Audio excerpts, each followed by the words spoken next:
Did you have Shabes at home? What was Friday night like when you were growing up? It was very, very good. Not by my father, but by my mother. the interior of your house was kept perfectly.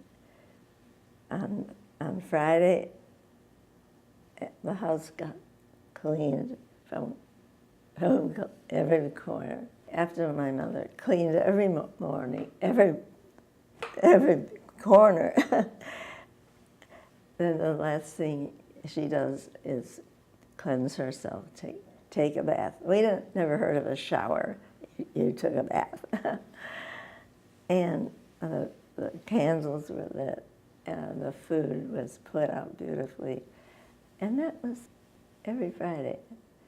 And Saturday morning was special. She didn't have to get up early. She didn't have to go late. She had done all her work. So I could crawl into bed with her on Saturday morning, and she would read to me from the Bintl Brief. And you know what that is. And so I heard a lot of those stories.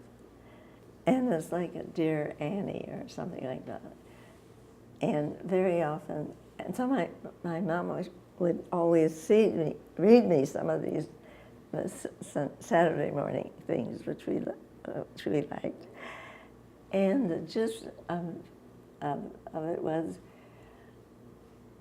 a woman is seeking her husband that has disappeared.